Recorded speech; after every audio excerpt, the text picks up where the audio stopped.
आपके पास आने लगे।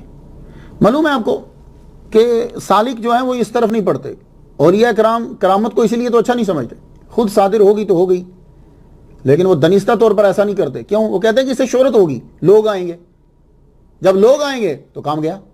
दो नुकसान होते हैं, एक तो वक्त का ज़िया होता है, वो क्या, वो जो भी लोग आपके पास आएंगे वो यही कहेगा मेरी भैंस बीमार है, मेरी बीवी नाराज है, मेरा कारोबार है। कोई नहीं आएगा जी जनाब मैं कौन सा अमल करूं कि मैं जब मरूं तो कलिमा नसीब हो, ये कोई नहीं पूछता आगे। भाई ये बीवी का मसला, बच्चों का मसला, खाने का मसला, पीने का मसला, ये चक्कर चलते रहते। अब आपके पास बढ़ने लगे, लोग आते, मजमा बहुत ज्यादा बढ़ने लग गया आपके पास मजमा, और मसाइल यही दुनिया के होते, मेरी रोटी बढ़ जाए, मेरी नौकरी लग जाए, मेरे पैसे बढ़ जाए, मेरा ये हो जाए, मेरी फसल ज्यादा हो जाए। जब ये ज्यादा होने लगा तो अब क्या हुआ, आपने लोगों से मिलना कम कर दिया। आप सिर्फ उसी बंदे से मिलते जो रूहानियत की बात करता, जिसको तसव्वुफ सीखना होता, जिसको आखिरत के बारे में पूछना होता, अल्लाह के बारे में पूछना होता, उसी बंदे से मिलते, बाकी किसी से मुलाकात कम कर दी। लेकिन फिर भी लोग तो आते, तंग तो करते। तो लोगों से बचाने के लिए अल्लाह ताला ने क्या सबब किया कि आपको टोटली अपनी तरफ खींच लिया। टोटली जब अपनी तरफ खींचा तो एक दिन रोड पे आप जा रहे हैं, 26 अगस्त 1892 ईस्वी का वाकया है, लेडीज टेनिस क्लब के सामने आप खड़े हैं, तो वही कैफियत तारी है जिसको हुजूर ने बयान किया, मदफून बिल अबवाबे, कि लोग अपने दरवाजे पे खड़े नहीं होने देते, उनको धुतकार के फेंक देते, जाओ निकल जाओ यहां से। ये मफहूम बयान कर रहा हूं मैं, मदफून बिल अबवाब यही तो है ना, चलो यहां क्यों खड़े हो। आप जब खड़े थे तो वहां की चंद लेडीज ने जाके फौरन पुलिस को कॉल कर दी, मजिस्ट्रेट को ऑर्डर दिया गया कि इसको फौरन पकड़ो और इसको पकड़ के अंदर बंद कर दो।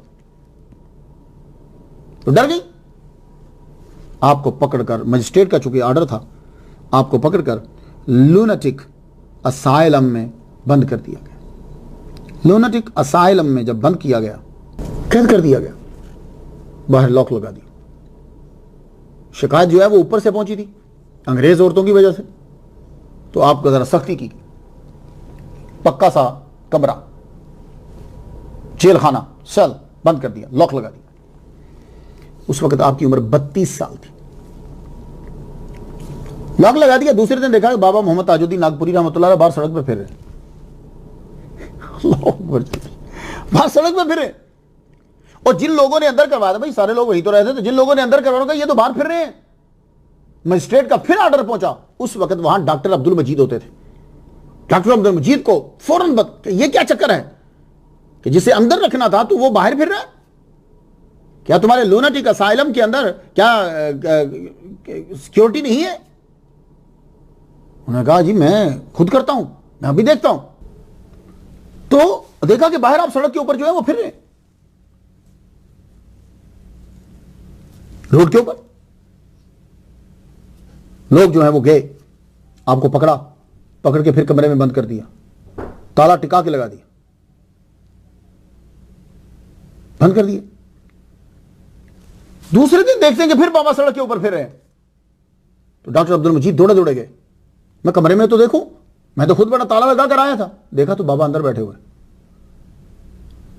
बड़ा हैरान हुआ। डॉक्टर अब्दुल मजीद, ठीक है लूनेटिक असाइलम के अंदर बड़ा अरसा वो रहा है, उसे मालूम है कि बंदों की कैफियत क्या होती है। उसने ब्रेन के ऊपर पूरी डॉक्टरी डिग्री ली है उसने। लगा नहीं यार बात कुछ हो रहा है। अब वो खुद वॉच करने लगा। एक दिन क्या हुआ कि लूनेटिक असाइलम के अंदर से एक पागल भाग गया, ज़हनी मरीज भाग गया, हाथ मुंह भूल गए। वो दौड़ा दौड़ा बाबा के पास गया, जाके बाबा से कहने लगा बाबा एक ज़हनी मरीज चला गया है, तो मैं तो गया काम से, कुछ कीजिए। फरमान लगे तू जा, चला जा, तू कमरे में बैठ, वो खुद ही तेरे गेट पे आ जाएगा। डॉक्टर अब्दुल मजीद जाके कमरे में बैठ गए, ऑफिस में बैठ गए।